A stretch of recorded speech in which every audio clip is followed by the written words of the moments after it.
بسم اللہ الرحمن الرحیم، اللہم صلی علی محمد وعلی آل محمد وعجل فرجہم اجمعین۔ السلام علیکم۔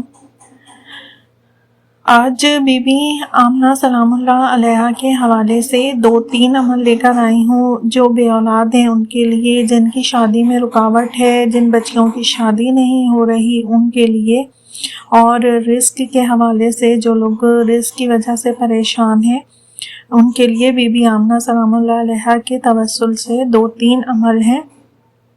تمام عمل غور سے سنیے گا، دیکھیے گا اور دوسروں تک لازمی شیئر کیجیے گا۔ چینل پر نئے ہوں تو سبسکرائب کیجیے گا اور کمنٹ باکس میں اپنی رائے کا اظہار کیجیے گا اور ویڈیو کو لائک کیجیے گا ضرور۔ جزاک اللہ خیر۔ تو عمل نمبر 1 ہے، رات کو عشاء کے بعد آپ نے بسم اللہ الرحمن الرحیم 11 مرتبہ پڑھنی ہے، اور 3 مرتبہ یا ام النبی یا آمنہ بنت وہب یا ملجا المحتاجین اشفع لنا عند اللہ، جس کا ترجمہ ہے اے نبی کی ماں، اے آمنہ بنت وہب، اے حاجت مندوں کی پناہ، اللہ کے حضور ہماری سفارش فرمائیے۔ پھر اپنی حاجت طلب کیجیے۔ اگر اولاد چاہیے تو یا اللہ بحق سیدہ آمنہ سلام اللہ علیہا ہمیں نیک و صالح اولاد عطا فرما۔ اگر رشتہ چاہیے تو یا اللہ بحق سیدہ آمنہ سلام اللہ علیہا میرے لیے جلد اور نیک رشتہ مقدر فرما۔ پھر آپ نے آخر میں 14 مرتبہ صلوات اللہم صلی علی محمد وعلی آل محمد پڑھنی ہے۔ عمل آپ نے 21 دن لگاتار کرنا ہے۔ عمل نمبر 2 ہے سورہ مریم کا۔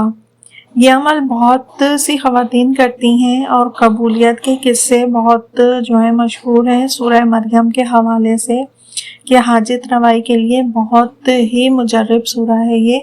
آپ نے روزانہ سورہ مریم کی تلاوت کرنی ہے اور آخر میں آپ نے کہنا ہے یا رب یا حق آمنہ سلام اللہ علیہا میری مشکل آسان کر دے۔